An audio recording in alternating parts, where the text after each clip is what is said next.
Hello, ladies and gentlemen. Top Pack Gaming Man here with my co-host Luke Street from our little secondary channel called Top Hat Chat, where we have regular in-depth discussions about various things retro gaming.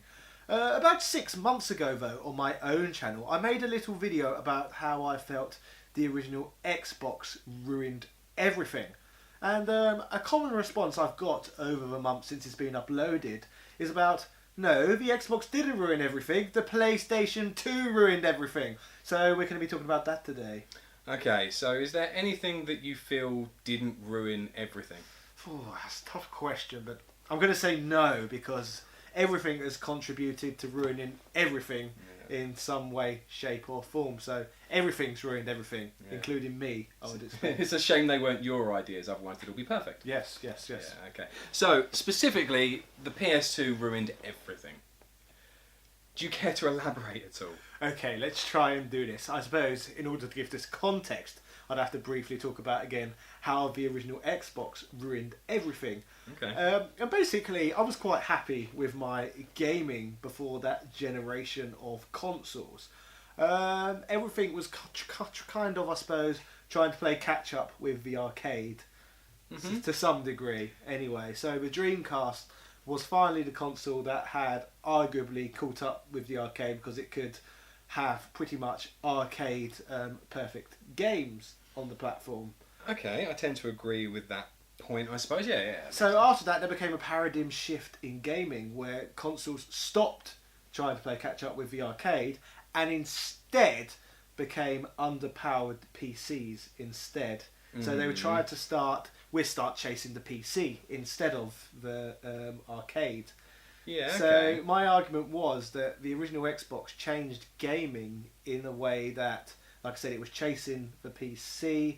It had all the online functionalities of online gaming. I know the Dreamcast did to some degree as well, but it wasn't as successful. No, it didn't do it well. So I'd say with the PS2 and the Xbox, they were kind of the beginning of what I'd like to call core gaming, which we've also discussed quite a few times. Yeah, you don't like that term very much. No, basically it's just an overarching term that describes a wider gaming market. The demographic who play a lot of first-person shooters, sports games, basically stuff like that. All the best stuff. Yes, apparently the best stuff, the stuff that sells better than any other genre of games, because most people on this planet are lowbrow, so they just want really simple stuff. Okay, that makes sense. So yes, yeah. So that's what we're discussing, really. So was it the Xbox we should blame for changing the shift towards core gaming, or should we be blaming the PS2? What should get more blame, or do they have equal blame? Okay.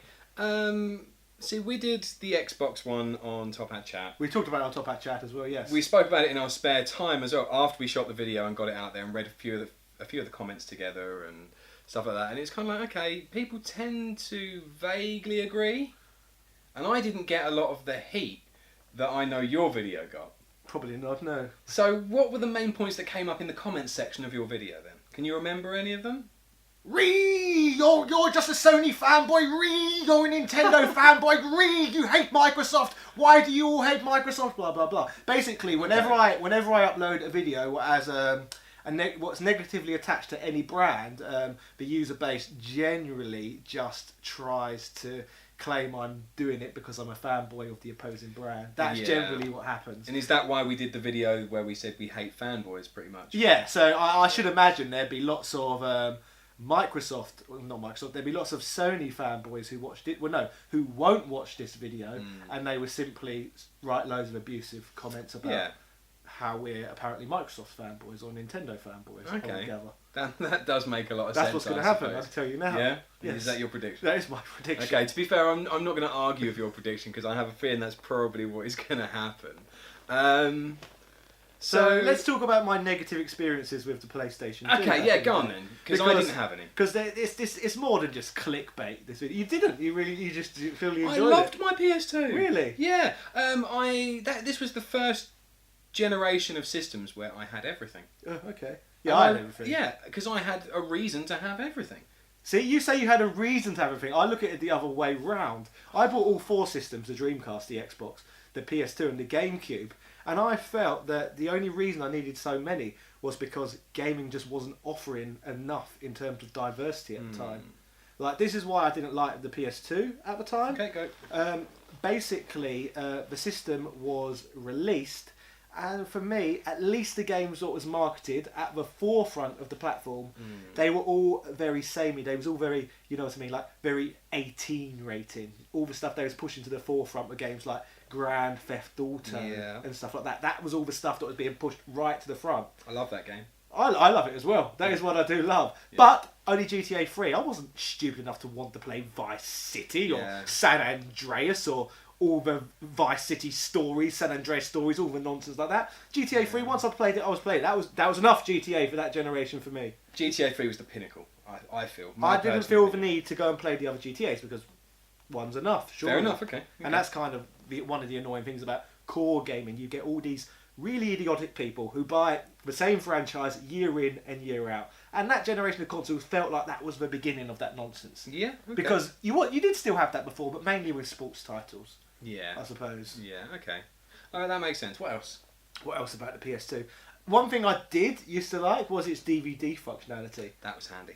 But I feel that again, that was another reason about the core thing that gave like these like non-gamers to some degree an excuse to own a PlayStation 2 because it was a cheap way of getting a DVD player / console 2-in-1. Which is excellent marketing, I suppose, because it's just pushing out. Because if somebody has a DVD player that can play games, they're going to probably buy at least a few games on it. There's no question about it. The PlayStation 2 is the best marketed console of all time. Yeah. They're hands down. But that's what I'm saying. Because it was the net was cast so far afield. The people who have been into gaming for a long time, I felt it didn't cater to our needs as much as it would, say, someone just coming in. Like, there was so many genres suddenly missing in action. Like, I can't remember there being a great abundance of 2D games on the PS2. Hardly any, if I remember. They were gone. They disappeared. No more 2D games. I suppose there's probably a few here and there, but they wasn't the games at the forefront, and at least not in the early days of the system. Another big genre of games I quite enjoyed at the time, 3D platformers. Where did all the 3D platformers go? They disappeared as well. No more 3D platformers. Tomb Raider doesn't count. No.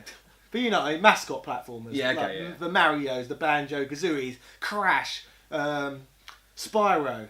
I know they've got Spyro and Crash games on the PS2, but they're really crap in comparison to the ones you had in the previous generation. They clearly didn't have the effort and thought put into them that the PS1 versions did. Exactly. Okay, that so makes I sense. just feel like PS2 and Xbox, the original Xbox, they're two of the least diverse consoles in terms of what they was pushing forward. Not their libraries, because I know there's a lot of diversity in both libraries. Yes. But what was being pushed to the forefront at the time was very two-dimensional, to excuse the pun.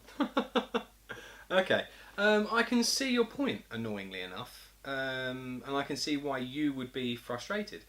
But the fact that there was such a broad array of games, you would have thought that would have been something that you were like, great, that's brilliant. Because rather than just having a specific genre that you can play the hell out of, you can start branching out and changing your mind and maybe trying to explore new things You say this, but at the time, I don't believe it was that easy. Like, what was I, like 15, 16 when the system was out? Yeah. So the games I was going for was generally the other games that was being talked about in my playground. And most of the games that was being talked about in my playground was a load of crap in comparison to the Super Nintendo games and Mega Drive games what were being talked about in my playground in the years prior. Do you get what I'm saying? Yeah. Could that not just be personal preference? Personal preference? Yeah. What, as in, like, these games? I had become more of a gaming connoisseur by that point, yet my friends hadn't. Is that what you're saying?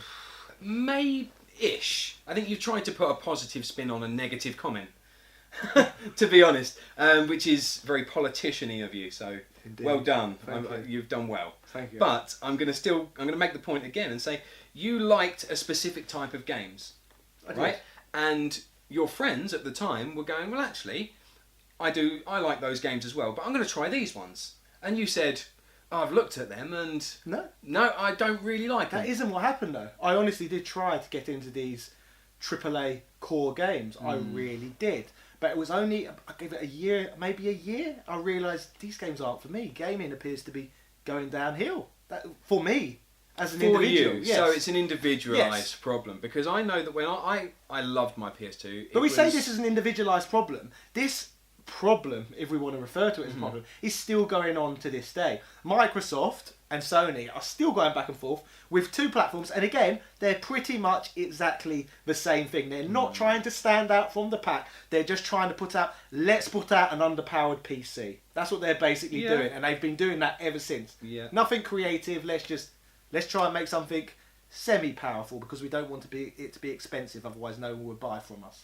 That does make sense. Although, to be fair, that's sensible as well. Because if you look at all the systems that retailed at £500, £600, £700... Well, before that, you had the 3DO and stuff like that, didn't you? Yeah, so all fell through the floor. So if they tried to make a PC spec console that was retailing for £800, it wouldn't sell. No. Oh, yeah. And they know they'd fail. I So agree. it's risk management. Yeah. As far in a business sense. You have a business degree. Yes, indeed. You understand this. I'm a very stupid way of putting it across, but it makes sense. With it, I know, I completely agree with that. I'm talking about how it ruined everything. For me. Yeah. For me. That's what's important here. It's my channel for me. So I didn't like this paradigm shift. It felt like to me, gaming had lost its smile. It had lost its smile. It was no longer cheery and happy. All these games become grey, depressing, and generally just about shooting people in the head. Like, what sort of world do you want to live in where you just want to stare at a grey, boring screen shooting people in the head? That's boring. Okay. And that became the focus of gaming going forward, right up until now. Your argument, I'm going to counter-argue. Okay. Okay? You say that you think that... Originally you said that you thought the Xbox ruined everything. Yes. Okay? And then people put forward to me it wasn't. It was the PS2. And then the Xbox just copied it. And then you kind of thought, well, okay, in that case, the PS2 ruined everything. But... in the course of this video, you've said to me that the PS2 had one of the widest varieties in its game library possible. Yes, it does. It really does. Which is a great thing. Yes. Okay, so the PS2 didn't ruin everything. The PS3 did. The PS3, yeah. So is that the next video? I think we're having a go at PlayStation and Microsoft prematurely. Okay, so it's the PS3 versus the Xbox 360 that ruined. I think that's the problem. If you think about it, I make sense.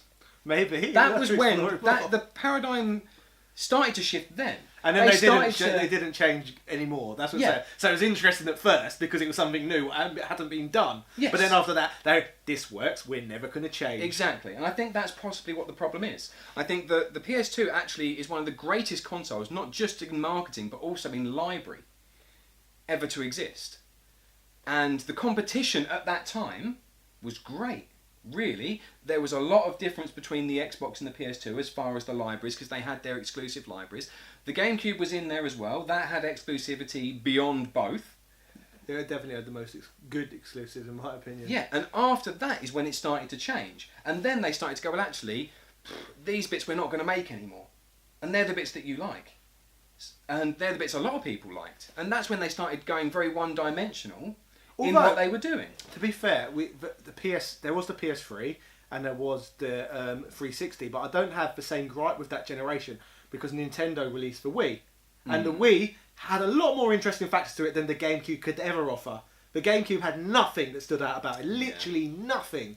Yet the Wii had motion controls. And more importantly, it brought 2D gaming back to the forefront. There's a load of great 2D games on the Wii, and following on from that, you got loads of great 2D games on Steam. Then after that, the indie games started getting released on like the PS4 and the Xbox One, etc. So 2D gaming is back now, and it's flourishing again. Yes. However, that generation, PS2 versus Microsoft, like I said, I felt that was the darkest time in gaming. And I mean that in a literal sense, as in, the games are very dark. Yeah, but I do think that it had the biggest library, it had the most variety, the most different things that you can play.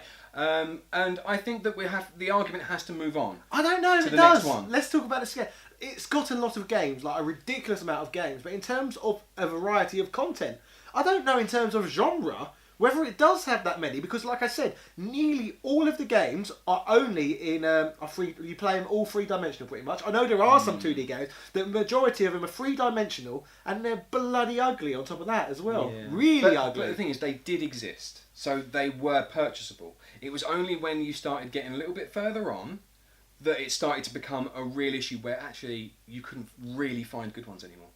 It was difficult. I think when you went into the game stores, those titles were still up. You could still see them. You could still buy them. Which games are we talking about? The variety. There's so many different games. You could go in there and you could purchase. You could purchase a 2D game. You could purchase a first-person shooter. You could purchase a third-person shooter. You know, you could purchase a puzzle game. There was a lack of 2D on the. There was a lack, but they still were available. Yes, in very limited quantity. And to be fair, I don't know how quickly they were released. I'd have to look back at those games and look at the dates on the back of them. But over the course of the lifespan, I think the PS2 probably has one of the greatest libraries. And I think that it's the next generation that ruined it. That's when it started becoming, right, this is all we're going to sell. This is all we're going to push. PS2 started it a little bit, but there were still options. And you could still move backwards and forwards between them. Or maybe, thinking about it, did the PS1 ruin everything? Because really, the PS1 was the birth of core gaming, wasn't it? Core gaming started with the PS1, in reality. That was the first system to ever try and cast a net really far across everyone and actually succeed. So maybe we've talked about the PS2 ruining everything, it was actually the PS1. I don't know, I see progression PS1, progression PS2, dead end. Well, then it's just been the same PS3. ever since. Yeah. I think that's the point where they went, we're doing everything and you don't have a choice anymore. I think that's when choice was taken away. So we think after the PS2 and after the original Xbox, in terms of Microsoft products and Sony products, they stopped innovating then. It just became, this is what works, we're just going to push to the core market. Yeah. We're not. Yeah. People have tried at different times with the Kinect. They made an effort. But they just copied the Wii again because that worked. But, well, the Wii was slightly different. But, you know, attempts have been made, but they just haven't taken off. They haven't put the money and the manpower behind it to kind of go, right, let's do something big.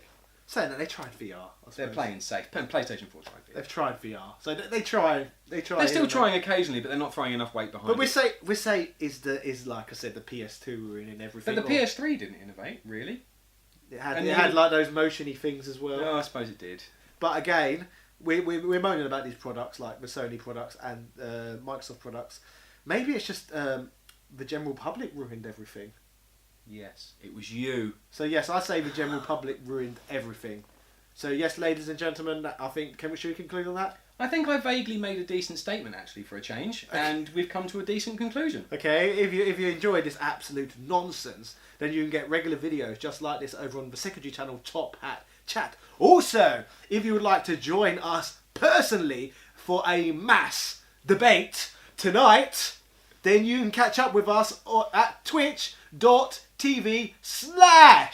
Hat Chat. That's twitch.tv/Top Hat Chat. And we will be live playing games for 3 hours. So you can actually come and chat to us and we will answer literally every question people throw at us. Maybe more. And we have a schedule up on our Twitch homepage. Do we actually? There is one there. And it will tell you when we are planning to stream. You can follow us on Twitter. I'm at Top Hat Street.